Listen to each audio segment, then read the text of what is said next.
Seva read fort அமைப்பின் 2106வது இடைவிடாத வாசகர் சந்திப்பில் இன்று மீண்டும் ஒன்றாக இணைந்திருப்பதில் பெரும் மகிழ்ச்சி அடைகிறோம். நாங்கள் கடந்த பல ஆண்டுகளாக வருடத்தின் 365 நாட்களிலும் தினமும் மாலை 7 மணிக்கு புத்தக மதிப்பாய்வு நிகழ்ச்சியை நடத்தி வருகிறோம். வாசிப்பின் வெளிச்சம் எப்பொழுதும் அணையக்கூடாது என்பது எங்கள் நோக்கம். இன்றைய நிகழ்ச்சியின் சிறப்பு பேச்சாளர் சிவகனி அவர்கள். வாசிப்பிலும் சிந்தனையிலும் சிறந்து விளக்கும் அவரின் கருத்துக்களை கேட்கும் வாய்ப்பு நமக்கெல்லாம் ஒரு சிறப்பாகும். அவர் இன்று அறிமுகப்படுத்த உள்ள நூல் சுமக்கும் கடல்.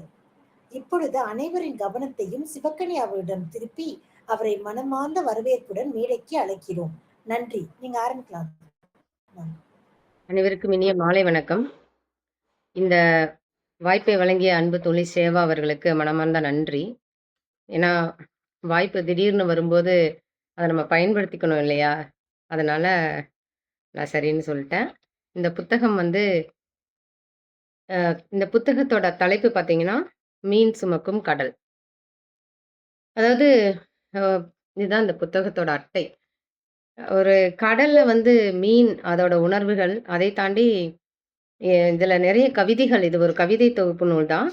இந்த நூலை இளையவன் சிவா அப்படிங்கிற புனைப்பெயர்ல சிவஞானம் அப்படிங்கிற ஆசிரியர் எழுதியிருக்காரு.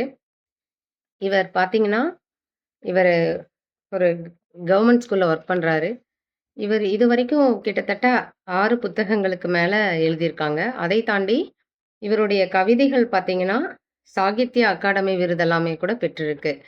அதாவது ஒரு கவிதை ஒரு மனிதனை மாற்றும் சக்தி படைத்தது அப்படின்னு சொல்லலாம். இதுல அந்த மாதிரி இந்த புத்தகம் அப்படிங்கிறது எதை சொல்லுது அப்படின்னு பார்த்தீங்கன்னா ஹைக்கூ கவிதைகளை பற்றி பேசும் விதமா தான் இருக்கு. ஒரு நிமிஷம்.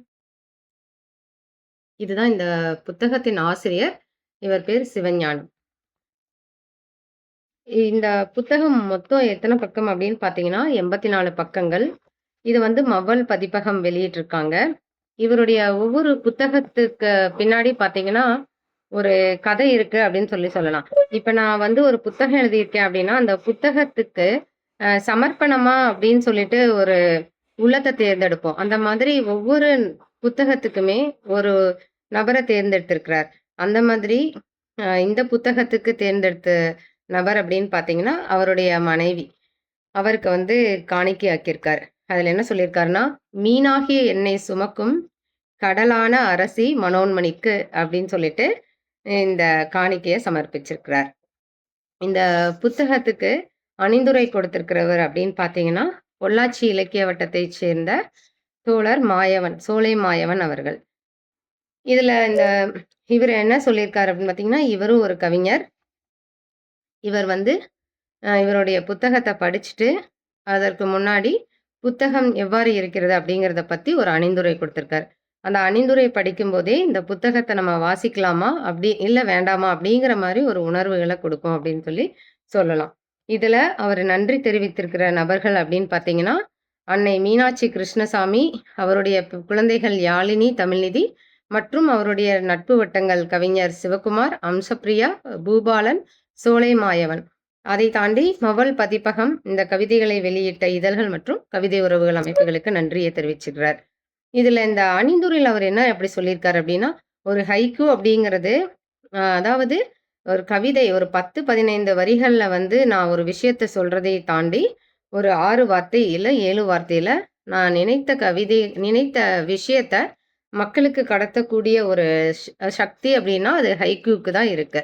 இதுல இப்போ உதாரணமா இவர் எப்படி ஸ்டார்ட் பண்ணியிருக்காரு அப்படின்னு பார்த்தீங்கன்னா ஒரு வைரம் எடுக்கிறதுக்கு நம்ம எப்படி சுரங்கத்தை தோண்டி அதுல இருந்து வைரம் எடுக்கிறோமோ அது மாதிரி நம்ம நினைக்கக்கூடிய அவர் சொல்ல வேண்டிய விஷயங்களை நம்ம கண் முன்னாடி காட்சிப்படுத்தி தருகிறார். எவ்வாறு அப்படின்னு பார்த்தீங்கன்னா ஒரு கவிதையை வாசிக்கும் போது நம்மளுக்கு அந்த காட்சிகளாய் விரியும் அப்படிங்கிற மாதிரி சொல்லியிருக்காங்க.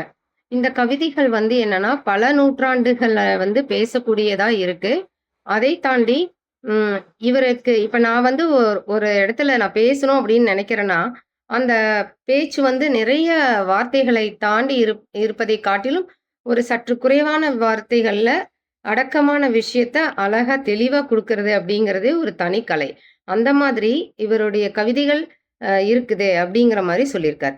அதை தாண்டி என்ன சொல்லியிருக்காரு அப்படின்னா, இவருடைய கவிதைகள் வந்து நம்மளுக்கு நம்ம ஒவ்வொருவர்கிட்டயுமே ஒரு கேள்விய கேட்கிறதா இருக்கும். அதை தாண்டி அந்த கேள்விக்கு பின்னாடி நம்ம சிந்திக்க வைக்கிறதா விஷயங்களையும், அதை தாண்டி நம்ம சமூகத்தோடைய அ சமூகத்தில இருக்கிற அவல நிலைகள், அதாவது ஒரு சில விஷயங்கள நம்ம எப்படி கடத்துறோம் அப்படிங்கிறத சொல்லியிருக்கார். அது வந்து உணர்வு பூர்வமா அவர் வந்து எழுதியிருக்கார் அப்படிங்கிறத அழகா ஒரு லைன் எழுதியிருக்கார். சமூகத்தினுடைய அழுக்கையும், கண்ணீரையும் அதே நேரத்தில் வாழ்வின் அழகை சின்ன சின்ன ஓவியங்கள் வழியாக காட்சிப்படுத்தியுள்ளார் அப்படின்னு குடுத்திருக்காங்க. இப்ப ஒரு பேனா மட்டும் இருந்துச்சுன்னா போதுமா? நம்ம எல்லாத்தையும் எழுதிற முடியுமா? அப்படின்னு கேட்டீங்கன்னா, அது நிச்சயமா முடியாது. நம்ம என்ன விஷயத்த சொல்றோம், அத வந்து வாசகனுக்கு நம்ம எளிமையாவும், புதுமையாவும் கடத்த முடியுமா? அப்படிங்கிற ஒரு சக்தி வந்து கவிதைக்கு இருக்கு. இதை வந்து கவிஞர் அழகா கையாண்டிருக்கிறார். இவரு இப்படி எழுதுறார் அப்படின்னா, இதற்கு காரணம் அப்படின்னு பார்த்தீங்கன்னா, அவர் தினந்தோறும் ஒரு புத்தகத்தை வாசிச்சு, அந்த புத்தகத்துக்கு வந்து மதிப்புரை குடுக்குறாங்க. டெய்லியும் வந்து அவருடைய முகநூலில் வந்து ஒரு புத்தகத்தை பற்றிய ஆய்வுரைன்னே சொல்லலாம். அதனால இவருக்கு நிறைய புத்தகங்களும் வந்து அன்பு குவியலாக குவிகின்றன. இவருடைய வீட்டுக்கு போய் பார்த்தோம் அப்படின்னா, செல்ஃப் ஃபுல்லா புத்தகமா தான் இருக்கும். அதை தாண்டி இவருடைய பரந்த மனசு என்ன அப்படின்னு பார்த்தீங்கன்னா, அவரு படிச்சு முடிச்ச புத்தகத்த அந்த இலக்கிய வட்டத்துல வந்து அவரு எல்லாருக்கும் பரிசா குடுத்துருவார். ஸோ நம்ம படிச்சத மத்தவங்களுக்கு குடுத்து பகிரணும் அப்படிங்கிற ஒரு உயர்ந்த எண்ணம். அதனால இவருடைய அசுரத்தனமான வாசிப்பு தான் இவருடைய கவிதைகள் ஒவ்வொரு இடத்திலயும் பிரதிபலிக்கிறது அப்படிங்கிறத சொல்லியிருக்கார். இந்த தொகுப்புல நிறைய கவிதைகள் குடுத்திருக்காங்க. இவர் மேற்கோள் காட்டிய கவிதைகள், "பழுத்த இலை பயணித்தபடி இருக்கிறது கரையேறாத எறும்பு." நம்ம சின்ன வயசுல இருந்து அந்த எறும்பு கதை, "எறும்பும் இலையும்" அப்படிங்கிற ஒரு கதைய நம்ம வந்து கேட்டிருப்போம். இந்த கதையோட சாராம்சம் வந்து ரத்தின சுருக்கமா குடுத்திருக்காரு. "பழுத்த இலை பயணித்தபடி இருக்கிறது கரையேறாத எறும்பு." அப்படின்னு சொல்லிட்டு. இது ஒரு புதிய கோணத்த வந்து நம்மளுக்கு குடுக்கிறதா இருக்கும்.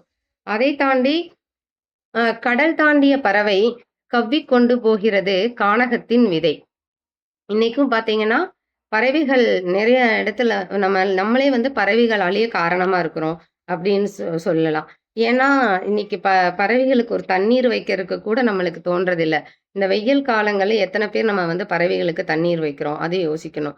ஏன்னா, பறவைகள் அப்படிங்கிறது நம்மளுடைய வாழ்வியல்ல இணைந்து இருக்கக்கூடிய ஒன்றா இருக்குது. இது வந்து க க எதை கவ்விக்கொண்டு போகிறது அப்படின்னா, அந்த கானகத்தின் விதையை கொண்டு போகிறது. ஒவ்வொரு வ ஒவ்வொரு உயிருக்குமே வந்து நிறைய விஷயங்கள நம்ம சொல்லுவோம். ஒரு யானைன்னு எடுத்துட்டீங்கன்னா, யானையோட பயன்கள் அப்படின்னு சொல்லிட்டு அந்த வனம் வந்து மிகவும் செழிப்பாக இருக்கிறது அப்படின்னா, அதுக்கு காரணம் யானை அப்படிங்கிற மாரிலாம் சொல்லுவோம். அந்த மாதிரி பறவைய ஒப்பிட்டு அழகா சொல்லியிருக்கார். அதற்கப்புறம் பார்த்தீங்கன்னா, இவரோட இந்த ஒரு சின்ன கவிதை அதுவே ஒரு போதும். அதாவது அந்த விதையே வந்து ஒரு விருட்சமாகறக்கு எப்படி அப்படிங்கிறத மிகைப்படுத்தி சொல்ற மாதிரி இருக்கு இந்த கவிதை. இதுல வரக்கூடிய ஒவ்வொரு கவிதைகளும் எப்படி இருக்குன்னா, அவருடைய வாசிப்பு அனுபவத்தையும் தாண்டி நான் சொன்னேன் இல்லையா? நம்ம நம்மகிட்ட வந்து ஏதாவது ஒரு கேள்வி கணைகள தொகுக்கிற மாதிரி இருக்கும். இதுல இப்ப நான் படிக்கிற கவிதைய நீங்க கேளுங்களேன். "வெட்டப்படும் மரங்கள் விழுந்து கிடக்கின்றன பாதையில் பூக்கள்." இதுல என்னன்னா, இன்னைக்கும் நம்ம மரங்கள வந்து பாதுகாக்கிறக்கு இன்னைக்கு ஒரு மரத்த வெட்டுனா, ஒரு 10 மரமாவது வைக்கணும் அப்படிங்கிற மாரி நம்ம யோசிக்கிறோம். ஆனா, அது எத்தன பேர் நடைமுறைப்படுத்துறோம் அப்படின்னு பார்த்தீங்கன்னா, நிச்சயமா கிடையாது அப்படின்னு தான் சொல்லுவோம். இதுல இந்த கவிதைய நம்ம வந்து நம்மளுடைய கோணத்துல எப்படி யோசிக்கலாம்னா, வெட்டப்படும் மரங்கள் விழுந்து கிடக்கிறது. ஆனால் பாதையில் பூக்களாக, அந்த பூக்கள் வந்து அந்த பூமிக்கு ஒரு அ ஒரு பரிசா விழுகிற மாதிரி கூட சொல்லலாம். ஆனா, அதோடைய ஆழம் எப்படி இருக்கு? அந்த மரத்தோட வலி அப்படிங்கிறது எவ்வளவு ஒரு மிகப்பெரிய விஷயம் அப்படிங்கிறத இந்த இடத்துல புரியணும். அதுக்கப்புறம் வாய்க்காலில் வெள்ளம் வழிந்து கிடக்கின்றன கரையெங்கும் மது புட்டிகள். இன்னைக்கு இன்னைக்கு வந்து மது எங்க பார்த்தாலும் மதுவா தான் இருக்கு. ஆனா, அது வாய்க்கால் அப்படிங்கிற இடத்தை கூட பார்க்கறதில்ல. எல்லா இடத்தையும் அது வந்து சிதைக்கிறது அப்படிங்கிறதையும் இந்த இடத்துல அழகா சொல்லியிருப்பாங்க. இந்த மாதிரி இவருடைய கவிதைகள் ஒவ்வொன்னையும் வாசிக்கும்போது, மனதிற்குள் ஆழமான கருத்துக்களை விதைக்கிறார் அப்படின்னு தான் சொல்லணும். இதுல ஃபர்ஸ்ட் கவிதையா அவர் தொடங்கியிருக்கிறது என்ன அப்படின்னு பார்த்தீங்கன்னா, "அடிவாங்கும் உளி சிரித்தபடி நிற்கிறது கடவுளான பாறை." இது பார்த்தீங்கன்னா, எந்த ஒரு சிற்பமும் வந்து அடிபடும்போது தான் சிலையாக நிற்கிறது. இதை நம்ம வந்து சொல்லணும்னா சொல்லுவோம் இல்லையா? ஒரு ஒரு கல்லு வந்து எவ்வளோ மெனக்கெடலுக்கு பின்னாடி ஒரு சிற்பமா செதுக்கிறது. இதுக்கு அந்த கதை கூட சொல்லுவோம். 2 கல்லுக பேசிக்கிற மாதிரி, ஒரு கல்லு வந்து நான் தான் உயர்ந்தது, நீ தான் உயர்ந்தது மாரி சொல்லிட்டுருக்கும். அதுக்கப்புறமா வலிகள தாங்கின கல்லு தான் வந்து சிலையா கோபுரத்துல வச்சு நம்மலாம் வணங்குவோம் அப்படிங்கிற மாதிரி எல்லாம் கதையெல்லாம் படிச்சிருக்கிறோம். ஸோ அந்த மாதிரி இந்த ஒரு கதை எவ்வளோ ஒரு உணர்வு பூர்வமான உள்ளார்ந்த விஷயத்த நம்மளுக்கு உணர்த்துது அப்படிங்கிறத புரிஞ்சுக்கணும். அதுக்கப்புறம் வீழும் வெட்டுகள் வாழ்த்தும் மரம் பூமழை பொழிகிறது. இந்த கவிதை படிக்கும்போதே புரியும். அந்த மரங்கள் அப்டின்னா, அதாவது மரம் மாதிரி நிக்கிற அப்படின்னு சொல்லி நம்ம சொல்லுவோம் திட்டும்போது. ஆனா, அந்த மரம் வந்து எப்படி இருக்கு அப்படின்னு பார்த்தீங்கன்னா, அத வெட்டுனா கூட அது ஒரு பூமழைய பொழிஞ்சுட்டு போற மாதிரி கவிஞருடைய கற்பனை அழகாக இருக்கிறது. அதுக்கப்புறம் ம். அணைப்பில் மின்விசிறி அணைப்பில் மின்விசிறி இயக்க மனமில்லை இறக்கையில் கூடு. ஸோ, இறக்கையில் கூடு இருக்கிறனால, அந்த மின்விசிறிய கூட ஓட்டுறக்கு மனசில்ல. எவ்வளோ பெரிய மனசுன்னு பாருங்களேன்.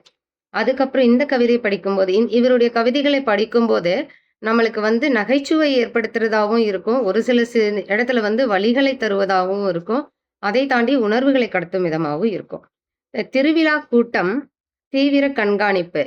திருவிழா கூட்டம், தீவிர கண்காணிப்பு. அடுத்தது நம்ம என்ன வரும்னு யோசிப்போம் அப்டின்னா, ஏதாவது இந்த அ திரையில வந்து பார்த்துட்டு இருக்கிற போலீஸ் அதிகாரிகள பத்தி ஏதாவது சொல்ல வருவாரோ அப்படின்னு பார்த்தோம்னா, அதுதான் கிடையாது. திருடன் விழிகள்.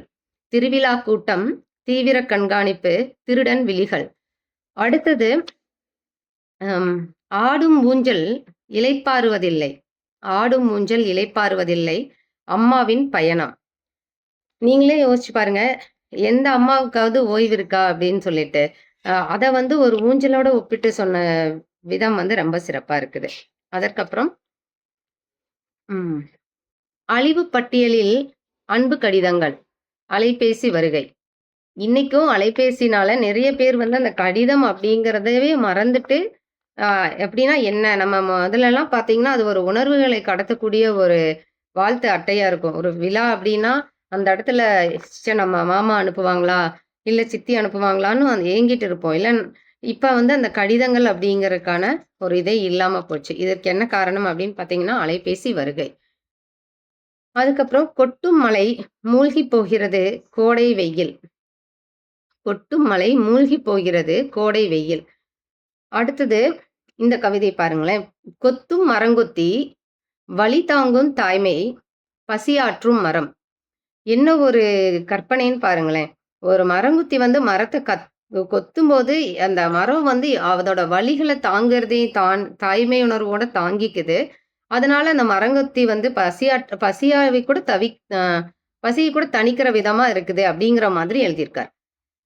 அதுக்கப்புறம் முற்றும் துறந்தவர் முற்றும் துறந்தவர் கற்க முயற்சிக்கிறார். முக்காலமும் அறியும் ரகசியம். இன்னைக்கும் பார்த்தீங்கன்னா, ஒரு புரியாத புதிரா தான் இருக்கு. இந்த துறவறம் அதையெல்லாம் வந்து யோசிக்கும்போது, தினம் தினம் ஏதாவது ஒரு அனுபவங்கள வந்து நம்ம அனுபவங்கள கடந்து தான் நகர்த்திட்டு இருக்கிறோம் அப்படின்னு சொல்லி சொன்னா, அது நிதர்சனமான உண்மை அப்படின்னு தான் சொல்லணும். அடுத்தது புகையேறிய கிளைகள் புன்னகைக்கும் பூக்கள். புகையேறிய கிளைகள் புன்னகைக்கும் பூக்கள். நெடுஞ்சாலை இரைச்சல். இன்னைக்கு பார்த்தீங்கன்னா, வாகன போக்குவரத்தெல்லாம் அதிகமானதுனால, அதை எவ்வளோ ஒரு நுட்பமா கையாண்டுருக்காருன்னு பாருங்க. புகையேறிய கிளைகள் எல்லா இடத்துலயும் தான் இருக்கு. ஆனா, அத பார்த்து புன்னகைக்கும் பூக்கள் அப்படிங்கிற மாதிரி குடுத்துருக்காங்க. அதற்கப்புறம் பளபளக்கும் தட்டு பசியார மனமில்லை. பளபளக்கும் தட்டு பசியார மனமில்லை சிறைவாசம். அதற்கப்புறம் நம்ம இந்த ப பயணம் அப்படின்னு போகும்போது பார்த்தீங்கன்னா, அந்த அம் வளைவான பகுதியில எல்லாம் வந்து குரங்கு கூட்டங்கள்லாம் அலமோதிட்டு இருக்கும். அந்த இத பத்தி எவ்வளோ அழகா எழுதியிருக்காருன்னு பாருங்க. மலைச்சாலை வளைவுகள், கரமேந்தி வரவேற்பு, மந்தி கூட்டம்.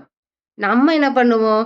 அந்த குரங்க பார்த்தது என்ன பண்ணுவோம்னா, அட குரங்கு வருது நம்மளோட ஜாமானத்தெல்லாம் பத்திரமா வைங்க, வந்து புடுங்கிட்டு போயிரும். ஜன்னல் எல்லாம் க்ளோஸ் பண்ணி வைங்க. அப்படிங்கிற மாதிரி நம்ம யோசிப்போம். ஆனா, கவிஞர் எப்படி யோசிச்சிருக்காருன்னு பாருங்களேன். மந்திகள் கூட நம்மளுக்கு கரமேந்தி கரமேந்தி வரவேற்பு குடுக்குற மாதிரி சொல்லியிருக்காரு. அதுக்கப்புறம் வரவேற்பில் மதுக்கடை, வாகனங்கள் ஜாக்கிரதை, வழியில் மிதக்கும் மயக்கம். இது எல்லாமே நம்மளுக்குள்ள ஒரு கேள்விய குடுக்குற விஷயமா தான் இருக்கு. அதுக்கப்புறம் என்ன கொடுத்திருக்காருன்னா, அழியும் நதித்தடம் தேடினால் கிடைக்கிறது ஆதி மனிதன் தடம். இன்னைக்கு நம்ம நெறைய நதிகள அழிச்சிட்டு இருக்கிறோம். ஆனா அந்த இப்போ பார்த்தீங்கன்னா, நெறைய விஷயங்கள் நம்ம வந்து கண்டுபிடிக்கிறோம். எப்படின்னு பார்த்தீங்கன்னா, அம் அந்த சிந்து சமவெளி நாகரிகங்கள்லாம் அந்த கீழடி ஆய்வு அதெல்லாம் வந்து பார்த்து இப்போ இது பண்ணிட்டு இருக்காங்க இல்லையா? அந்த மாதிரி விஷயங்கள எடுத்து சொல்லியிருப்பாரு அப்படின்னு நெனைக்கிறேன்.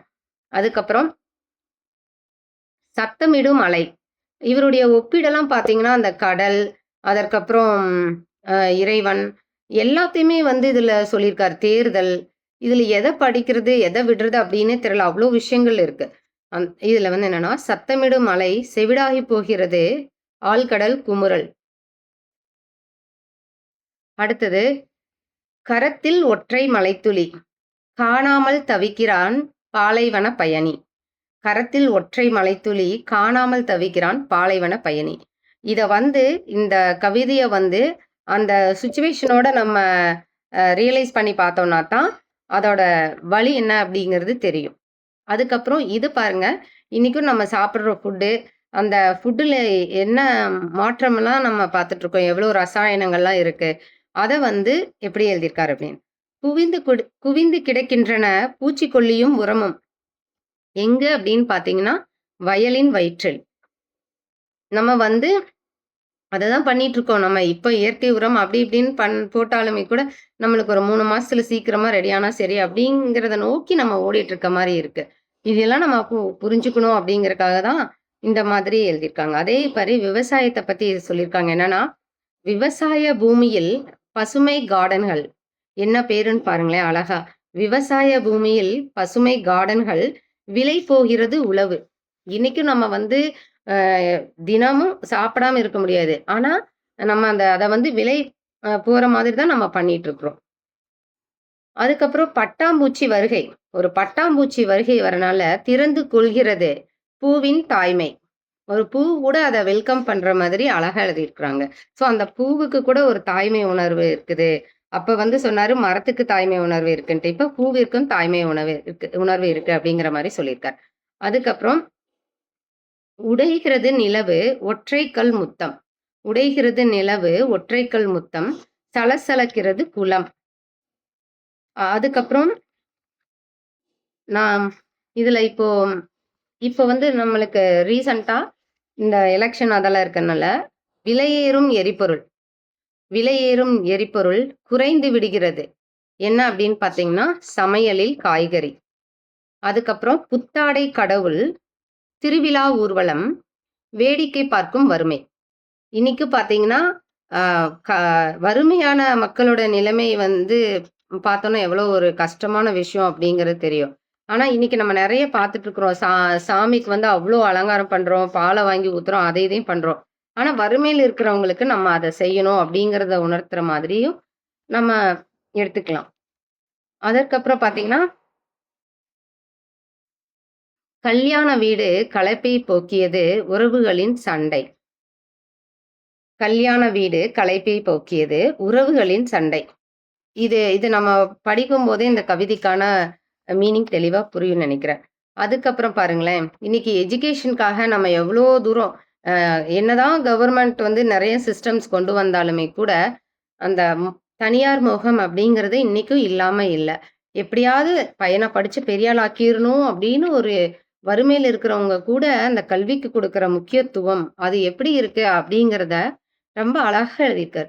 வறுமையின் ரேகை தீண்ட முடிவதில்லை வறுமையின் ரேகை தீண்ட முடிவதில்லை விற்பனையில் கல்வி. அடுத்ததா பார்த்தீங்கன்னா, வேண்டுதல் மிகுதி கண்மூடும் கடவுள் வரங்கள் தொலைந்திட. போய் நின்னோம்னா நம்மளுக்கு அடுக்கறக்கான விஷயமா இல்ல. அங்க தான் போய் எனக்கு அத குடு, இத குடு அப்படின்னு சொல்லிட்டு கடவுள்கிட்ட வேண்டுறது. ஆனா கண்மூடும் கடவுள் வரங்கள் தொலைந்திட. நம்ம என்ன கேட்டாலும் அது நம்மளுக்கு என்ன வரணுமோ அது மட்டும் தான் வரப்போகுது. இதெல்லாம் நம்ம உணரும்போது, அ அதாவது நம்ம சொல்லுவோம் இல்லையா? சமூக மாற்றத்திற்கான விஷயம் அப்படிங்கிறது நம்மகிட்டருந்து வரும். அதுக்கப்புறம் கொள்ளை நோய் கொடுமையானது, விலையேற்றத்தில் மருந்தும் காற்றும். இது வந்து கொரோனாவ கூட நம்ம ஒப்பிட்டு சொல்லலாம். அப்புறம் ஒரே மூலதனம் ஆண்டுக்காண்டு அறுவடை, பள்ளியானது வயல். இதுல பார்த்தீங்கன்னா, ஒவ்வொரு வருஷமே நம்மளுக்கு அந்த ரிசல்ட் அப்படிங்கிறது இருக்கும். ஆனா, நம்ம ஒரு தடவ இன்வெஸ்ட்மென்ட் பண்றது தான்.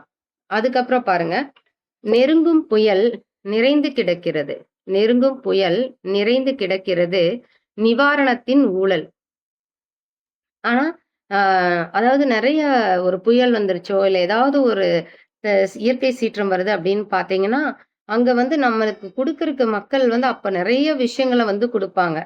ஆனா, அதுலயும் கூட நம்ம எதை பார்க்கிறோம் அப்படின்னு பார்த்தீங்கன்னா, அங்கேயும் ஒரு ஊழல். எங்கும் ஊழல் இருக்குது அப்படிங்கிறத தான் அழகா சொல்லியிருக்காரு. நெருங்கும் புயல் நிறைந்து கிடக்கிறது நிவாரணத்தின் ஊழல். இதெல்லாம் வந்து ஒரு வலிய வலிய குடுக்குற மாதிரியான விஷயங்கள் தான். அதற்கப்புறம் பாருங்க, தெருவெங்கும் குடிகாரர்கள் ஒளிந்து பயணிக்கிறது மதுவிலக்கின் ஊர்வலம். எத்தன மதுவிலக்கு என்ன வந்தாலும் சரி, நான் அவங்களா பார்த்து நிறுத்துற வரைக்கும் அது வந்து முடியாது. அதுக்கப்புறம் இந்த வனங்கள பத்தி எழுதியிருக்கார். பசுமையும் வளமும் காட்டுக்குள் இருந்தது. பசுமையும் வளமும் காட்டுக்குள் இருந்தது. அடுத்தது கேள்வி என்னன்னு பார்த்தீங்கன்னா, விலங்குகள் இருக்கையில். விலங்குகள் இருக்கிற வரைக்கும் அது தெளிவா இருந்திருக்கு. அதுக்கப்புறம் யோசிக்க வேண்டியதான். நம்ம என்ன பண்ணியிருக்கோம்? காட்ட எப்படி மாத்தியிருக்கோம்? அப்படின்ட்டு. அதுக்கப்புறம் பார்த்தீங்கன்னா, பெயரற்ற நேசம் பெருகி வருகிறது. பெயரற்ற நேசம் பெருகி வருகிறது. இணையத்தின் பிள்ளையிடம். அப்படிதான் போயிட்டுருக்கு. இன்னைக்கு நெறைய பேர் பார்த்தீங்கன்னா, Facebook யாருன்னே தெரியல. ஆனா ஃப்ரெண்ட்ஸ். அவங்க கிட்ட தான் நம்மளோட ரிலேஷன்ஷிப் வந்து ரொம்ப அதிகமா இருக்கு. அதுக்கப்புறம் பாருங்க, உழைப்புச் சுரண்டல் உயரும் பதாகைகள். உழைப்புச் சுரண்டல் உயரும் பதாகைகள் காலடியில் ரசிகர்கள். அதுக்கப்புறம் அந்த சென்னையில வந்து அந்த சுனாமி அதெல்லாம் வரும்போது, அப்ப எப்படி இருக்கும் நிலவரம் அப்படிங்கிறது. ஓயாத புயல்மழை ஓயாத புயல்மழை, நிரம்பி வழியும் பாலம், நகராத கார்கள். நம்ம இந்த இதெல்லாம் வந்து பார்த்துருக்கோம். நம்ம கண் முன்னாடி அப்படியே அந்த கற்பனை வந்து கொண்டு வரலாம். அதுக்கப்புறம் பார்த்தீங்கன்னா, கணக்கிட முடியவில்லை, பாலமெங்கும் கார்கள், வெள்ளத்தில் சென்னை. ஒளிந்தது தீண்டாமை, போராட்டங்கள் இல்லை. ஒளிந்தது தீண்டாமை, போராட்டங்கள் இல்லை, வன்புணர்வு கும்பலிடம். அதுக்கப்புறம் இப்போ இந்த இந்த கவிதை எத பேசுது அப்படின்னு பாருங்களேன். வெற்றி தோல்வி அவசியமற்று போகிறது. வெற்றி தோல்வி அவசியமற்று போகிறது. முயற்சியை எண்ணாத மனதில். நம்ம நம்ம முயற்சியே எடுக்கல அப்படின்னா, அது வெற்றியா, தோல்வியா தேர் இஸ் நத்திங். நம்ம அத பத்தி எந்த ஒரு எதிர்பார்ப்பும் இருக்காது, ஏமாற்றமும் இருக்காது. அந்த மாதிரி ஒரு கவிதை. இது எல்லாத்துக்குமே பொருந்தும். எந்த விஷயத்த நம்ம செய்யணும்னாலும் ஒரு முயற்சி அப்படிங்கிறது நிச்சயமா வேணும். அதுக்கப்புறம் கற்பும் விளையாகலாம் வயிறின் கற்பும் விளையாகலாம் வயிறுகள் நிறைந்திட வாடகை தாய். இன்னைக்கும் பாருங்க, இன்னைக்கு நம்ம எத்தனையோ ஐவிஎஃப் ட்ரீட்மெண்ட் போனாலுமே கூட, அந்த குழந்தை பாக்கியம் அப்படிங்கிறது ரொம்ப ஒரு பெரிய விஷயமா இருக்கு. ஸோ அதை வந்து ஒப்பிட்டு எழுதியிருக்கலாம்னு நினைக்கிறேன். கற்பும் விளையாகலாம் வயிறுகள் நிறைந்திட வாடகை தாய். அதற்கப்புறம் இருளதிகாரம் அப்படின்ட்டு அதுல வந்து நிறைய எழுதியிருக்காங்க. அது என்னன்னா, இருளதிகாரம் வெளியேறிய வெளிச்சத்தில் ஆழ்கடல் அமைதி. வெளியேறிய வெளிச்சத்தில் ஆழ்கடல் அமைதி. இருளதிகாரம் ஆளத் தொடங்கியது பேரமைதியின் பிரவாகம். பேரமைதியின் பிரவாகம். இருளதிகாரம் விழிப்புணர்வில் நகர்கிறது. கொள்ளையர் வாழ்வு. இருளதிகாரம் கடலுக்குள் அலைகிறது. துடுப்பில் மீனவர் வாழ்வு. இருளதிகாரம் வனமெங்கும் எதிரொலிக்கிறது. பசிக்கு மயங்கிய உறக்க ஒலி. இந்த மாதிரி நம்ம அந்த இடத்துல அந்த வார்த்தைகள் அப்படிங்கிறத கவிஞர் எப்படி கையாண்டிருக்கிறார் அப்படிங்கிறத தான் நம்ம இந்த இடத்துல பார்க்கணும். ஒரு இருளுக்குள்ள இருந்து வெளியேறிய வெளிச்சம் எப்படி ஒரு நம்மளுக்கு ஒரு அமைதியை கொடுக்குது, ஒரு மீனவருடைய வாழ்க்கையை மாற்றுது. அந்த மாதிரி நம்ம யோசிச்சு எழுதியிருக்காங்க. இதை நம்ம படிக்கும் போதே நமக்குள்ள ஒரு சிந்தனையை விதைக்கிற மாதிரி தான் இருக்கும். அதுக்கப்புறம் இந்த கவிதை பாருங்களேன். இந்த கவிதை படிக்கும்போது நம்மளுக்கு சிரிப்பா கூட வந்துச்சு எனக்கு. இது என்னன்னா, கழுத்தில் எறும்பு அசையாமல் நிற்கிறேன் ஓவியம் வரையும் மகள். கழுத்தில் எறும்பு அசையாமல் நிற்கிறேன் ஓவியம் வரையும் மகள். எப்படின்னு பாருங்க. அதுக்கப்புறம் அதே இத வந்து இன்னொரு இன்னொரு கவிதை என்னன்னா, கழுத்தில் கத்தி கழுத்தில் கத்தி அமைதியில் நிற்கிறேன். அமைதியில் இருக்கிறேன். எங்க அப்படின்னு பார்த்தீங்கன்னா, சலூன் கடை. கழுத்துல கத்தி வச்சா நம்ம சும்மா இருப்போமா? ஆனா அமைதியா இருக்கணும். எந்த இடத்துலன்னா, அது சலூன் கடையில தான். அதுக்கப்புறம் ஏறி இறங்குகிறது அணிலின் விளையாட்டு. மின்கம்பத்தில் பசுங்கொடி. ஏறி இறங்குகிறது அணிலின் விளையாட்டு. மின்கம்பத்தில் பசுங்கொடி. ம். இன்னைக்கு நம்ம வந்து எத்தன பேர் வந்து பிளாஸ்டிக்ஸ் அப்படிங்கிறத நம்ம யூஸ் பண்ணாம இருக்கிறோம். அதுக்கான ஒரு கவிதை. பிதுங்கி நிற்கும் குப்பை தொட்டி பிதுங்கி நிற்கும் குப்பை தொட்டி, வழிந்தோடும் நெகிழிகள் வாய்க்காலை நிறைத்தபடி. ஆனாலும் வந்து எத்தனை ஆண்டுகள் ஆனாலும் இந்த நெகிழிகள் மண்ணுல மக்காது அப்படின்னு தெரிஞ்சாலும் கூட, நீர்நிலைகளாகட்டும், எந்த இடத்துல பார்த்தீங்கனாலும், இன்னைக்கும் ஆடு மாடெல்லாம் அந்த பிளாஸ்டிக் சாப்பிட்டு எத்தனையோ ரிசர்ச்லாம் பண்ணியிருக்காங்க. மாட்டோட வயித்துலலாம் வந்துட்டு இந்த பிளாஸ்டிக்ஸ் எல்லாம் இருந்திருக்குது அப்படிங்கிறதெல்லாம். அதை தாண்டி கடல்லே வந்து நெறைய உயிரினங்கள்லாம் வந்துட்டு அழியறக்கு காரணமா இருக்கு அப்படிங்கிற மாதிரி எல்லாம் சொல்றாங்க. ஸோ இத வந்து நம்ம கொஞ்சம் மனசுல வச்சுட்டு, அதுக்கு என்ன நம்மனால ஒரு சொல்யூஷன் எடுக்க முடியும் அப்படிங்கிறத பார்க்கலாம். அதற்கப்புறம் அசையும் காற்றில் ஆடாமல் காக்கும் கம்பம். என்னன்னு பார்த்தீங்கன்னா, கொடியில் கிளி. வலைக்குள் மீன்கள் படகுக்குள் துடிக்கிறது. புயல் சுமந்த வாழ்வு. அதுக்கப்புறம் தாலாட்டிய கடல். தாலாட்டிய கடல், தள்ளாடும் படகில் செந்நீரில் சுருண்ட மீனவன். தாலாட்டிய கடல், தள்ளாடும் படகில் செந்நீரில் சுருண்ட மீனவன். இன்னைக்கு பார்த்தீங்கன்னு வச்சுக்கோங்களேன், இந்த கடல், இந்த மீனவர் வாழ்க்கை அப்படிங்கிறது ஒரு பெரிய போராட்டம் அப்படின்னு தான் சொல்லணும். அவங்க போயிட்டு திரும்பி வர்றது அப்படிங்கிறது ஒரு கேள்விக்குறி தான். ஏன்னா, நம்ம வந்து இங்க மீன நல்லா ரசிச்சு, ருசிச்சு சாப்பிட்டுருக்கோம். ஆனா, அது இங்க வர்றதுக்கு அவங்க எவ்வளோ தூரம் கஷ்டப்படுறாங்க அப்படிங்கிறது ஒண்ணு. அவங்களுடைய உழைப்பு அப்படிங்கிறத நம்ம யோசிக்கணும். அந்த அந்த மீனவ குடும்பத்தில இருக்கிற குழந்தைகளோட நிலைமையெல்லாம் நம்ம யோசிச்சு பார்த்தோம்னா, அ கொஞ்சம் மனதிற்கே மிகுந்த வலியை கொடுக்கிறதா தான் இருக்கும். அந்த மாதிரி. அதற்கப்புறம் உயிர் வளர்க்கும் கடல் உவர்ப்பை விதைக்கிறது. தலைவனைத் தேடும் குடும்பத்தில். உயிர் வளர்க்கும் கடல் உவர்ப்பை விதைக்கிறது. தலைவனைத் தேடும் குடும்பத்தில். அதுக்கப்புறம் பாருங்க, இன்னைக்கும் வந்து நம்ம இந்த கவிதைய நான் படிக்கும்போது எனக்கு எப்படி இருந்துச்சுன்னா, ஒரு சில விஷயங்கள் வந்து நம்மகிட்ட வந்துட்டு போகும். ஆனா, அது திரும்ப வந்து வரவே வராது நம்மகிட்ட. அந்த மாதிரி கரை தொடும் அலைகள் கரை தொடும் அலைகள் திரும்ப முடிவதில்லை ஆழ்கடலின் மடிக்கு. அந்த மாதிரி நம்மளோட விஷயங்களே பார்த்தீங்கன்னா, ஒரு சில உணர்வுகள்லாம் பார்த்தீங்கன்னா, நம்மகிட்ட ஃபர்ஸ்ட் டைம் வந்திருக்கும். ஆனா, அந்த விஷயத்த திரும்ப வந்து நம்ம ரசிச்சு அனுபவிக்க முடியுமா அப்படின்னு கேட்டீங்கன்னா, முடியாது. அந்த மாதிரி தான்.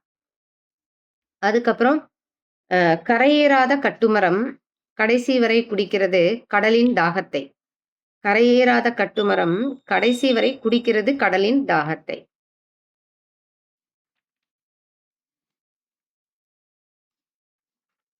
அதற்கப்புறம் பார்த்தீங்கன்னா, இந்த வெயில் அத வச்சு நெறைய கவிதைகள் எழுதியிருக்காங்க. வெயிலின் பற்கள் வெறித்துப் பார்க்கிறது.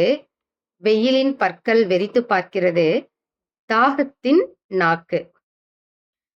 மரத்தின் தலையில் மரத்தின் தலையில் குதியாட்டம் போடும் வெயில். கிளையின் கீழே உறக்கம்.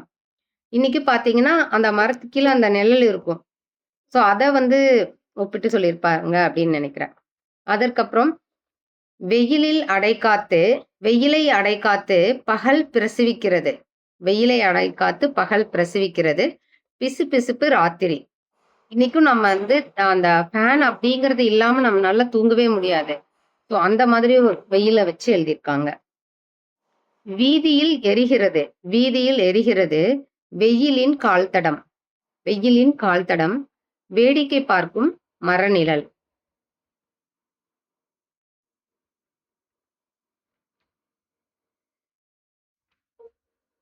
அதுக்கப்புறம் பார்த்தீங்கன்னா, தேர்தல் திருவிழா. இன்னைக்கு தேர்தல் திருவிழா அப்படிதான் நம்ம சொல்லணும். ஏன்னா அ நெறைய வாக்குறுதிகள் வீசப்படும். அதையெல்லாம் நம்ம மக்கள் வந்து எதிர்பார்த்து இருப்பாங்கன்னு இருக்கக்கூடிய தருணமா இருக்கும். ஸோ யாருக்கு போடலாம் அப்படிங்கிற ஒரு சிந்தனை இருக்கும். அந்த மாதிரி ஒரு விஷயங்கள். தேர்தல் திருவிழா காணிக்கை தருகின்றன. தேர்தல் திருவிழா காணிக்கை தருகின்றன.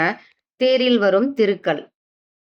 அடுத்தது, புழுவை தாங்கிய தூண்டில் நீருக்குள் நகர்கிறது. போக்கு காட்டும் மீன். கிளிசலை கண்டும் சும்மா இருப்பதில்லை. கிளிசலை கண்டும் சும்மா இருப்பதில்லை. வேலியோர முட்கள். இந்த கவிதையெல்லாம் படிக்கும்போதே நம்மளுக்கு பொருள் புரியற மாதிரி இருக்கும். அதுக்கப்புறம் பாருங்க. நீட்டிய தவங்கள். நீட்டிய தவங்கள் வளர்ந்திடும் வரம். நிம்மதியில் தாய்மை. அதுக்கப்புறம் பாருங்க. ஆ இந்த கவிதை பாருங்களேன். சுடுகாட்டில் பிணவாடை. சுடுகாட்டில் பிணவாடை சுதந்திரமாக சுவாசிக்கிறான். பூமாலையை தீண்டும் வெட்டியான். அடுக்குமாடியில் திண்ணை. அடுக்குமாடியில் திண்ணை அதிசயமாக பார்க்கிறார் அமர முடியாத காவலாளி. மேகம் துப்பிய நீர் பிரித்து சேமிக்கிறது கடலின் வாயில் உப்பு. இந்த கவிதை பாருங்களேன். நதி பார்க்க வந்தவன் சுமந்து வருகிறான்.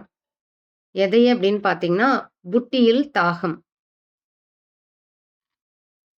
இந்த மாதிரி ஒவ்வொரு கவிதையும் படிக்கும்போது நம்மளுக்கு வந்து ஏதாவது ஒரு சிந்தனையை வந்து விதிக்கிற மாதிரி தான் இருக்கும் ஒவ்வொரு கவிதையுமே. இந்த கவிதையை படிக்கிறேன். குளத்தை வரைபவன் கையில் வண்ணங்களுக்கு பதிலாக அரும்பத் தொடங்கின புற்கள். காலடிகளை தேடுகிறது. கடைசி வரை கிடைக்கவில்லை. என்ன அப்படின்னு பாத்தீங்கன்னா, கடல் அலைகளுக்கு ஓய்வு அப்படின்னு முடிச்சிருக்கார். அதுக்கப்புறம் பசியை ஊதுகிறார். பலூனுக்குள் பறக்கிறது வாழ்வின் மூச்சுக்காற்று. இன்னைக்கு நிறைய குழந்தைகள் வந்து அந்த பலூனை வாங்கறதுனால தான் அந்த தொழிலாளர்கள் கூட ஒரு நேரம் உணவையாவது சாப்பிட முடியும். ஸோ அந்த மாதிரி இந்த கவிதை இருக்கும். அதுக்கப்புறம் பாத்தீங்கன்னா, விமானம் ஏறும் கடவுள் யாருடைய வேண்டுதல் கையசைக்கும் திருடன் அப்படின்னு முடிச்சிருக்காரு. பசியின் இருப்பிடம் வரைவதே இல்லை. சித்திரக்காரன் தூரிகை. அந்த அந்த உணர்வு வந்து அந்த பசி வரும்போது மட்டும்தான் தெரியும். அதை நம்மனால அதை சொல்லவும் முடியாது. அதை எப்படி எக்ஸ்பிளைன் பண்றதுன்னு கூட தெரியாது. ஸோ அந்த மாதிரி இந்த ஒரு கவிதையை வந்து படைச்சிருக்கார். உப்பை துப்பும் கடல் குடித்துக் கொள்கிறது ஒற்றை துளி மழையையும். வானத்தை வரைகையில் வானவில்லை குடிக்கிறது சிறுமியின் தூரிகை. அதுக்கப்புறம் இந்த கவிதை பாருங்க. பருகாத தேநீர் சுவைத்து பார்க்கின்றன ஊரும் எறும்புகள். பிளந்த மலைகளுக்குள் காற்றை நிரப்புகிறது மரத்தின் தாய்மை. அதுக்கப்புறம் கொட்டும் மழை கொதிக்கும் வெப்பம் மாறாத மலரின் புன்னகை. கொட்டும் மழை கொதிக்கும் வெப்பம் மாறாத மலரின் புன்னகை. இந்த கவிதை படிக்கும்போது பார்த்தீங்கன்னா, இது நமக்கே நம்ம பொருத்தி பார்த்துக்கலாம். நம்ம அதாவது கோபமா இருந்தாலும் சரி, ஜாலியா இருந்தாலும் சரி, நம்ம வந்து ஒரே மாதிரி இருக்கிறதில்ல. அந்த டைம் வந்து எப்போதும் இயல்பா புன்னகைச்சு நம்ம வாழ்க்கையை கடந்து போறோமா அப்படின்னா கிடையாது. அதுதான் இந்த கவிதையை நான் யோசிக்கும்போது அப்படிதான் எனக்கு தோணுச்சு. அதுக்கப்புறமா நடவு பாட்டு உறங்காத குழந்தை வரப்பே தொட்டில். இந்த மாதிரி சுச்சுவேஷன்லாம் நம்ம இன்னைக்கு கிராமத்துல போனோம்னா பார்க்க முடியுமா அப்படிங்கறத நாம தான் யோசிக்கணும். தள்ளாடும் நதி கரையெங்கும் விரைகின்றன. மணலை குவிக்கும் கரங்கள். வானத்தில் தூவிட வானத்தில் தூவிட ஏவுகணைகள் சுமக்கின்றன அமைதியின் அஸ்தியை. பாருங்க, இன்னைக்கு நம்ம போர்லாம் நம்ம பார்த்துட்டு இருக்கோம். எப்படி நடந்துட்டு இருக்குது அப்படிங்கிறதெல்லாம் நம்மளே கேள்வி கேட்டுக்க வேண்டியதான். அதுக்கப்புறம் தொட்டுவிடும் தூரம் தொட்டுவிடும் தூரம் பிளக்கும் மலை வானம் நோக்கிய விதை. ம். பழுத்த இலை பயணத்தை தொடர்கிறது. பழுத்த இலை பயணத்தை தொடர்கிறது தாயை தழுவிக்கொள்ள.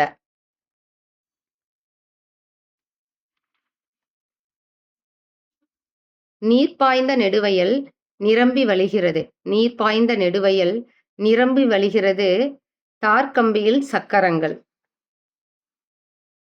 இளநீர் வியாபாரி இளநீர் வியாபாரி ருசித்து குடிக்கிறார் கோப்பை தேநீர். இந்த கவிதையை வந்து பார்த்தீங்கன்னு வச்சுக்கோங்களேன், இளநீர் விற்கிற வியாபாரி வந்து அவருக்கு அந்த டயர்டான தருணமாகட்டும், பசிக்கிற நேரமாகட்டும், ஒரு டீ வாங்கி குடிச்சிட்டு அவர் வந்து அப்படியே இருந்துக்குவார். இது நம்ம ஆளுங்க என்ன நினைப்போம் அப்படின்னா, அப்பா வெயில் காலம் வந்துருச்சு, எப்படியாவது ஒரு இளநீ வாங்கி குடிச்சு நம்ம உடம்ப வந்து கூல் பண்ணிக்கணும் அப்படின்னு நாம நினைப்போம். இதே இந்த கவிதைய வந்து இப்படி நம்ம யோசிச்சு பார்க்கலாம். எப்படின்னா, ஒரு டீ கடை வச்சிருக்கிறவரு வந்து அந்த ஹோட்டல்ல வந்து டீ கடை வச்சிருக்கிறவரு டீ ஆத்தி ஆத்தி எல்லாருக்கும் குடுத்துட்டு, அவரு ரொம்ப தலைவலி வந்துச்சுன்னா என்ன பண்ணுவாருன்னா, ஒரு மருந்து கடைக்கு போய் ஒரு மாத்திரை வாங்கி சாப்ட்டுருவாரு. அதே இந்த டாக்டர் என்ன பண்ணுவாரு அப்படின்னு பார்த்தீங்கன்னா, ரொம்ப தலைவலிக்கும்.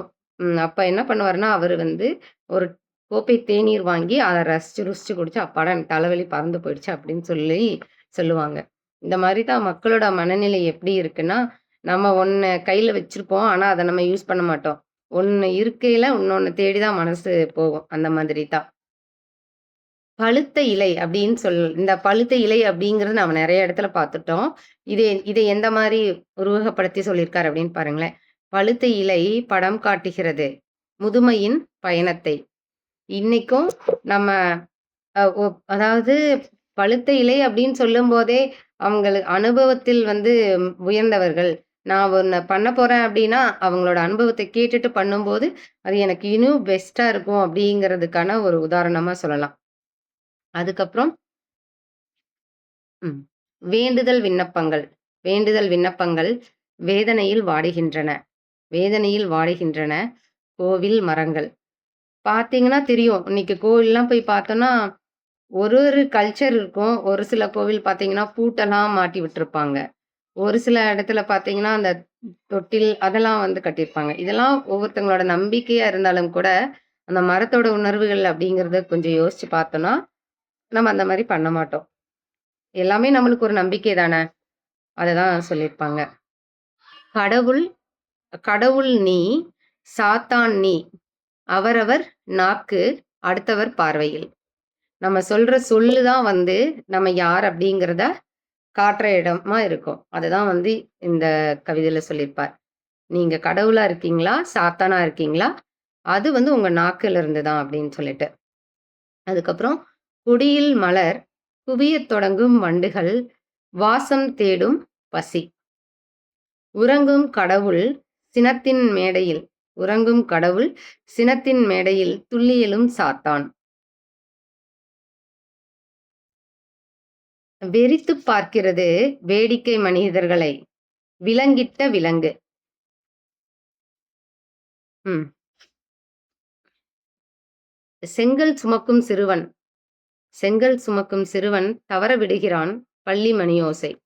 இன்னைக்கும் பார்த்தீங்கன்னா, நம்ம பார்க்குற குழந்தைகள் வேணா, இந்த குழந்தை தொழிலாளர் இல்லாம இருக்கலாம். ஆனா நெறைய பேர் வந்து நம்மளுக்கே தெரியாம குழந்தை தொழிலாளர்களா இருக்காங்க.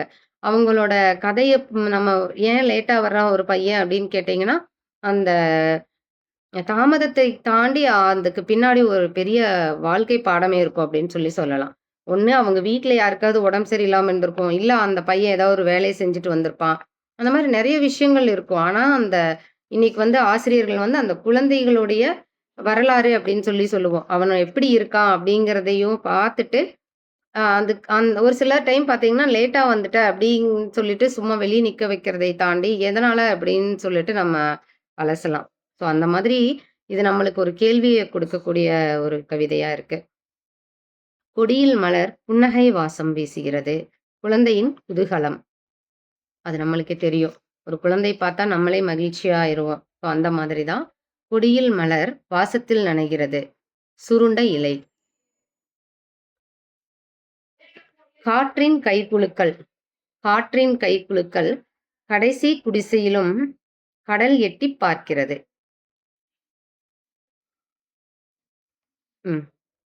தெருவெங்கும் தென்படுகிறது தலைவரின் காலடி.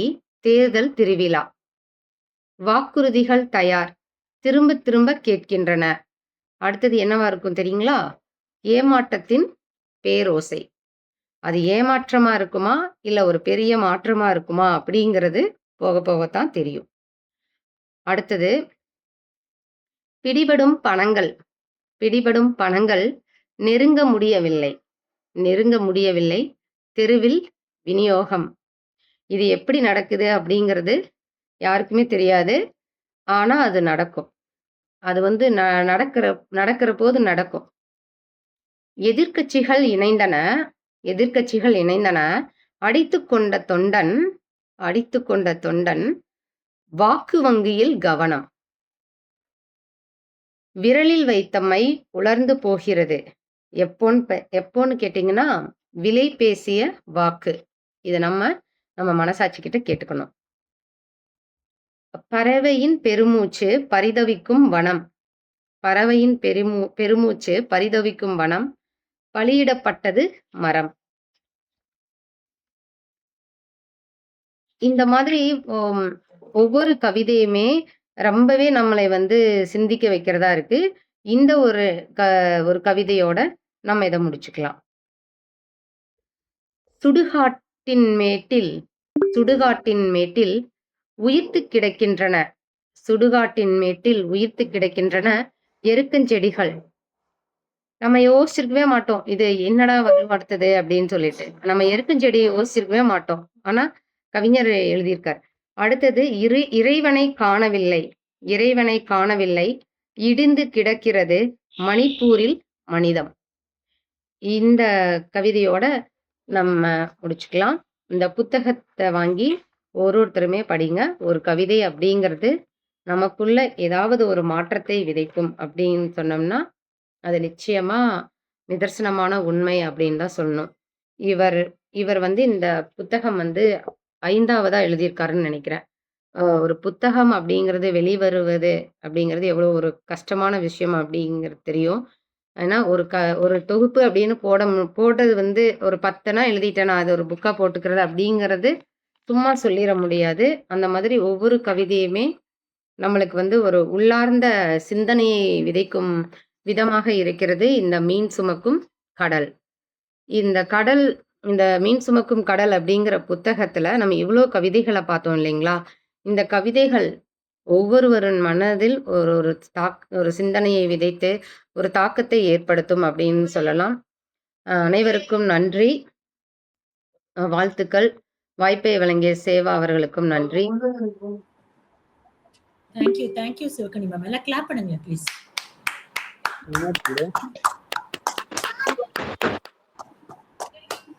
Thank you once again ma'am help பண்ணதுக்கு. And it was wonderful ma'am. நல்லா இருந்துச்சு எல்லா கவிதைகளுமே. போன வாட்டி அவர் புக்கு நீங்க பண்ணிருந்தீங்க, அதுவும் நல்லா இருந்துச்சு. அதே மாதிரி இதுவும் ரொம்ப நல்லா அது பண்றேன்னு ஆரம்பத்திலேயே அவர் செம்மையா டெஸ்ட் பண்ணிட்டாரு. எனக்கு ஓரளவு எல்லா கவிதைகளும் ரொம்ப பிடிச்சிருந்துச்சு. Thanks a lot for sharing. Feedback கொடுக்குறவங்க ஹேண்ட் ரைஸ் பண்ணுங்க. அந்த ஆர்டர்ல நான் கால் பண்றேன். ரமேஷ் நாகராஜன் சார், நீங்க பேசலாம். Thank you Siva madam.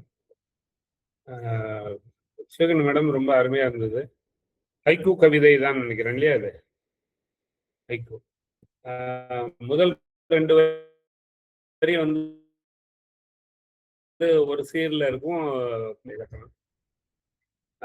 ரொம்ப ஆக்சுவலி என்னன்னா 3வது அடி எடுத்துக்கிறது வந்து வாசகர்களுக்கும் பொறுப்பு இருக்கு, அதோட அர்த்தம் எடுத்துக்கிறது அப்படின்னு சொல்லுவாங்க. ஹைக்கூல பாத்தீங்கன்னா எழுதுறவங்களுக்கு ஒரு ரெஸ்பான்சிபிலிட்டினா வாசகர்கள் வந்து புரிஞ்சுக்கிறதுக்கு தனி ரெஸ்பான்சிபிலிட்டி வேணும். அந்த அளவுக்கு ரொம்ப டஃப்பான இலக்கணம் கொண்டது இந்த ஹைக்கூ கவிதைகள். ரொம்ப அருமையா அதை விளக்கமா சொன்னது ரொம்ப அருமையா இருந்தது. ரொம்ப எனக்கு ரொம்ப நெஞ்சு தொட்ட விஷயங்கள் அப்படின்னு பார்த்தோம்னா, அந்த கடல்ல போற ஒரு தாலாட்டு படகு வந்து தாலாட்டுனா கூட அந்த மீனவன் கம்ஃபர்டபுளா இல்லைன்னு சொன்ன ஒரு விஷயமும் சரி. அது மாதிரி ஒரு டீ கடைக்காரர் வந்து ஐ மீன் இளநீ கடைக்காரர் டீ சாப்பிட்ட விஷயங்கள் இருந்தாலும் சரி. அது மாதிரி மது விலக்குக்காக ஒரு ஊர்வலம் போறவங்க பயந்துகிட்டே மது குடிக்கிறவங்களுக்கு பயந்துகிட்டே போற மாதிரி, இதெல்லாம் வந்து ஒரு டிஃபரெண்டான ஒரு சிந்தனை, கவிஞரோட ஒரு அருமையான ஒரு கற்பனைன்னு சொல்லலாம். ரொம்ப அருமையா இருந்தது. அதை மிக அழகாக ப்ரெசென்ட் பண்ணியிருந்தாங்க. சூப்பரா இருந்தது. ஹைக்கூ கவிதை எழுதுறதுக்கு, புரிஞ்சுக்கிறதுக்கு எல்லாத்துக்குமே டேலண்ட் வேணும். அதை திறம்பட வாசிக்கிறதுக்கும் மிக திறமை வேணும். ரொம்ப நல்லா பண்ணிருக்காங்க. நன்றி சேகர் மேடம், சூப்பரா இருக்கு. Thank you Ramesh sir. Veerasekaran sir, நீங்க பேசலாம். அன்புகளுமிய சோதரர்கள் சோதரிகள் உங்கள் அனைவருக்கும் இனிய நாளை பொழுதினுடைய வணக்கம், வாழ்த்துக்கள். இன்றைய சகோதரி பொழிவாளர் அவர்கள் ஒரு பெரிய பட்டத்தை பெற்றவர். எங்களிடையே நட்புலரி என்ற இணையதளத்திலே கவிதேவதை என்ற பட்டத்தை பெற்றவர், நூலாசிரியர், பல இது. இன்னைக்கு இந்த ஹைக்கூல எல்லாத்தையும் கொடுத்துருக்காங்க. நான் இரண்டொன்றை உங்களோடு பகிர்ந்து கொள்ள இடம் சார விளைகிறேன். முதல்ல ஆடும் ஊஞ்சல் இளைப்பாறுவதில்லை. அம்மாவின் உள்ளம்னு வச்சுக்கலாம், உலகம்னு வச்சுக்கலாம். அவங்களோட உலகமே அதுதான். ஆடும் ஊஞ்சல் இளைப்பாறுவதில்லை. அடுத்தது கடல் மேல் பிறக்க வைத்தான், எங்களை கண்ணீரில் மிதக்க வைத்தான்னு பாடல் நம்ம கேட்டிருக்கோம். மீனவர் வாழ்வு. அதுக்கு காண மயிலாட கண்டிருந்த வான்கோழி தானும் அதுவாகங்கிற மாதிரி ஒண்ணுமே தெரியாத நானும் ஒரு ஹைக்கூ சொல்லி பார்க்கலாமான்னு எனக்கு ஆசையை தூண்டிட்டாங்க. என்னன்னா, கடலுக்குள் செல்லும் மீனவன் திரும்பி வந்தால் வாழ்வு. கடலுக்குள் செல்லும் மீனவன் திரும்பி வந்தால் வாழ்வு. அடுத்தது மூணாவது பார்த்தீங்கன்னா ஒன்று சொல்லணும்னு, அதுவும் ஹைக்கூவா தான் முயற்சி பண்ணியிருக்கேன். நெல்லே, கரும்பே, பருத்தியே, உங்களுக்கெல்லாம் பதவி உயர்வு, ஜிஎம் என் வேதனை. ஜிஎம்னா ஜெனட்டிக்கலி மாடிஃபைடு. நீங்களாம் உங்களுக்கு பதவி உயர்வு ஜிஎம்னு கொடுத்துருக்கோம். ஜெனட்டிக்கலி மாடிஃபைடு என் வேதனை மூணாவது. நாலாவது, இதைத்தான் இன்றைய போராட்டமா இருக்கிற இந்த உலகத்துல போரே தேவையில்லைன்னு யூஎன் அமைச்சோம், இன்னமும் போர் நடந்துகிட்டு இருக்குங்கிற வேதனையில ஒரு கவிதை என்ன, ஏய் என வெறுத்த என்னை ஐ என போற்ற வைப்பாயா ஏஐ. இந்த ஏஐங்கிறவன்ல நீயாவது இந்த உலகத்தை மாற்றி ஏன்னு உன்னை வெறுக்கிற என்ன ஐன்னு போற்ற வைப்பாயாங்கிறது. இந்த இதை சொல்லிக்கிட்டு சகோதரி அவர்கள் அடிக்கடி வர வேண்டும். உங்கள் அமுத ஊற்றை இது மாதிரி 1000 ஹைக்கூ கவிதையை படைக்க தெரிந்தவர்கள். ஏன்னா நான் அதை சொல்லுவது வெறுமனே இல்லை. ஒரு பொழிவு நடந்தோன்னே இணையதளத்தில் எங்களுடைய இதில் அந்த நொடியிலேயே ஒரு பெரிய கவிதையை உருவாக்கி அங்கே கொடுத்துருவாங்க, அந்த பொழிவை பற்றிய கவிதை. அந்த ஆற்றல் படைத்த நமது சகோதரி சிவகனி. இவங்க வெறும் கனியில நல்லா பிரித்து பார்த்தோம்னா தெரியும், சிவகனி. அதனால அடிக்கடி வாருங்கள், உங்கள் அமுத ஊற்றை பருகத்தாருங்கள் என்று கூறி வாழ்த்து கூறி விடைபெறுகிறேன். நன்றி, வணக்கம். Thank you sir. உங்க ஹைக்யூ நல்லா இருந்துச்சு சார். இன்னும் நிறைய எழுதுங்க சார். வெங்கட்ராமன் சார், நீங்க பேசுங்க. சிவகணி அவர்கள் சனிக்கிழமை சுவாதி நட்சத்திரத்தில் கூடிய சுவையான ஒரு அருமையான விருந்து கொடுத்திருக்காங்க. ரொம்ப அருமையா இருந்துச்சு. சொல்றதா இருந்தா எதை சொல்றது, எதை இது பண்றதுன்னு, ஒரு மலர்களை போன்று கொடுக்கும் போது நம்ம எதை தொடுப்பது எதை விடுப்பதுன்னு சொல்லுவாங்க. அந்த மாதிரி ரொம்ப அழகா இருந்தது. அதுல நிறைய விஷயங்கள் இருந்தது. முதல்ல ஒரு விஷயம் வந்து இந்த பள்ளிக்கூடத்தை பத்தி அவங்க சொன்னாங்க. எப்படி வந்து ஒரு இன்னைக்கு வெற்றிடமா எப்படி நிலங்கள்லாம் எப்படி பள்ளிக்கூடமா மாறிட்டு இருக்கு அப்படின்னு சொன்னது அதுவா இருக்கட்டும். அதே மாதிரி ரமேஷ் சார் சொன்ன மாதிரி இந்த இளநீர் கடைக்காரன் ஆசுவாசப்படுத்திக்கிறதுக்காக எப்படி தேநீரை தேடி சென்றான் அப்படின்னு அதுதான் எனக்கு டக்குன்னு அந்த ஞாபகத்துக்கு வந்தது கண்ணதாசன் அவர்களோட கவிதை தான். இருட்டை போக்கும் விளக்கு தன் நிழலை போக்க சக்தி இல்லை அப்படின்னு சொல்லுவாங்க. அந்த மாதிரி ஒரு அருமையான ஒரு ஹைக்கூ கவிதைகளை தேர்ந்தெடுத்து நீங்க பண்ணிருந்தது இதுதான் வந்து ரொம்ப ரொம்ப ரொம்ப சிறப்பா இருந்தது. அதே மாதிரி நெகிழி பத்தி சொன்னது. இன்னைக்கு எல்லாரும் வந்து நெகிழியோட வந்து நம்ம ஒழிச்சிடணும், இது வேண்டாம்னு நினைக்கிறோம்னு சொல்றாங்க. ஆனா அது கண்டிப்பா விட முடியாத ஒரு இதா இருக்கு அப்படின்றது இருக்கட்டும். பல வேதனைகளின் குரல்களா இருந்தது.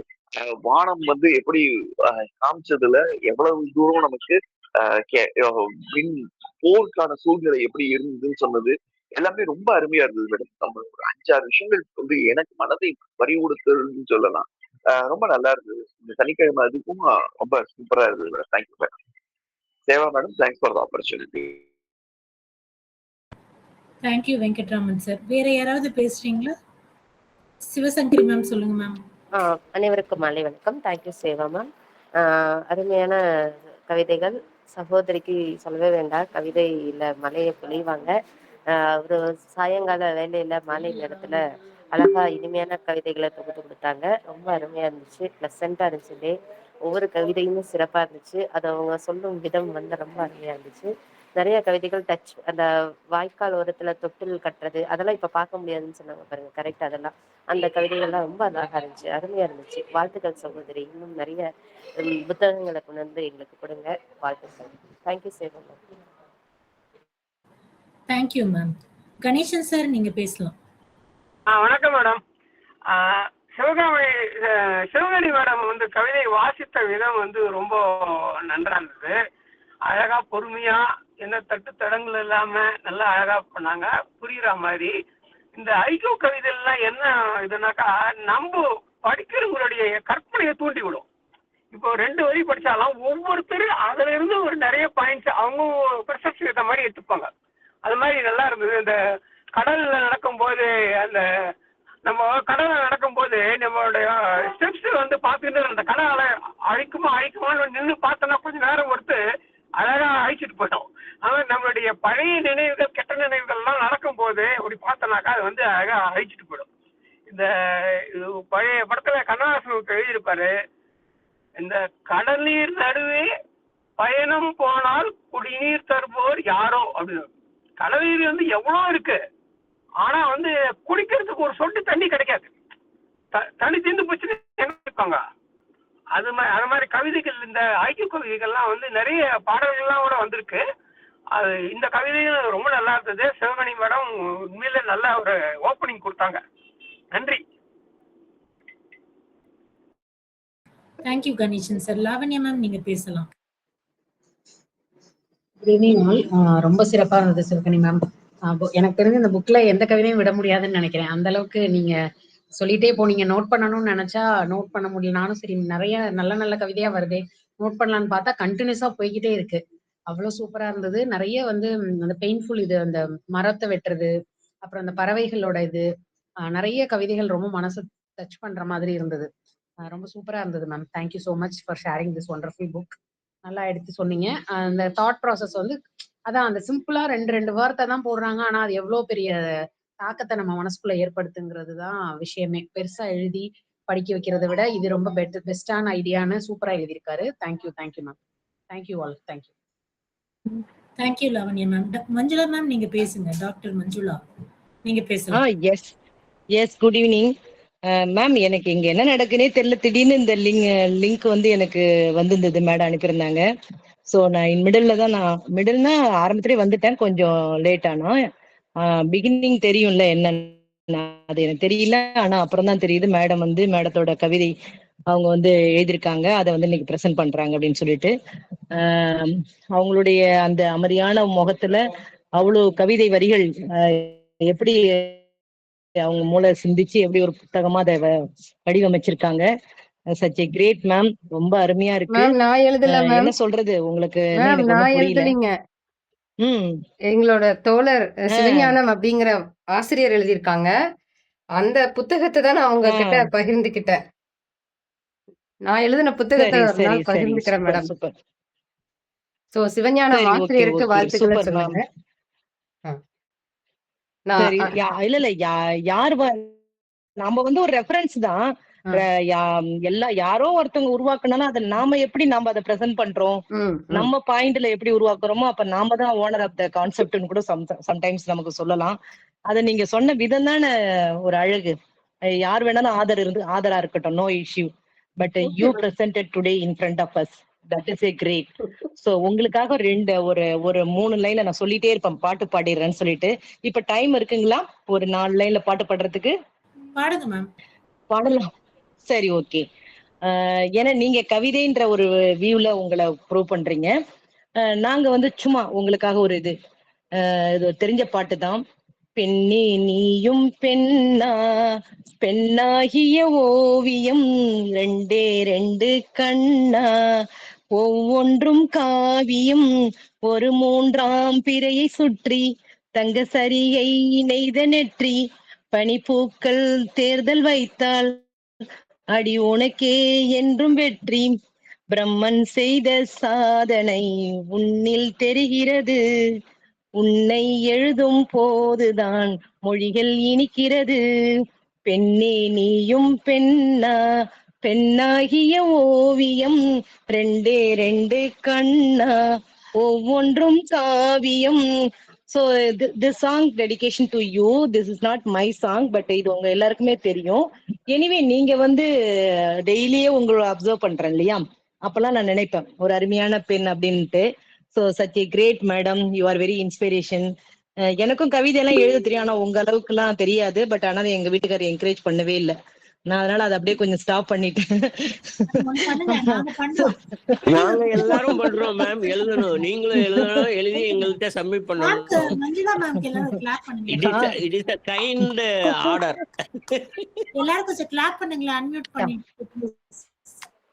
சரிங்க ஐயா, சூப்பர் ஐயா, தேங்க்யூ நீங்க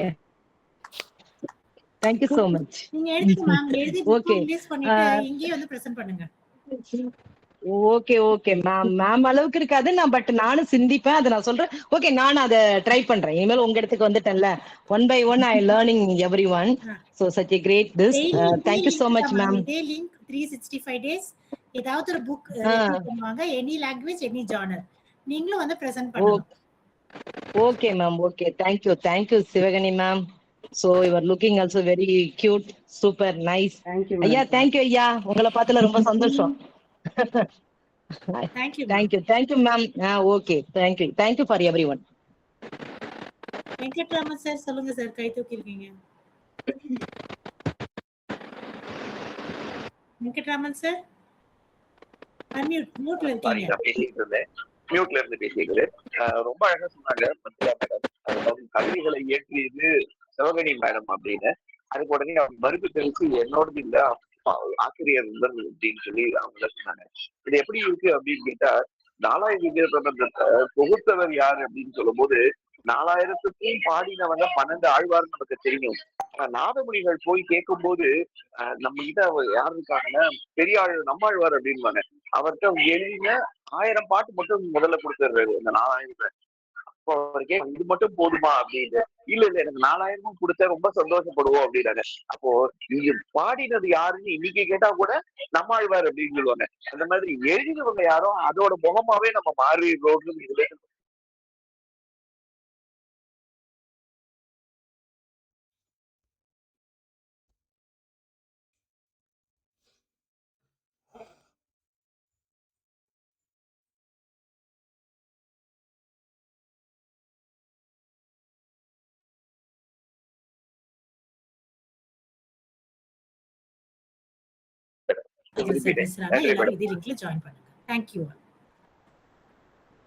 அனைவருக்கும் நன்றி. Thank you madam.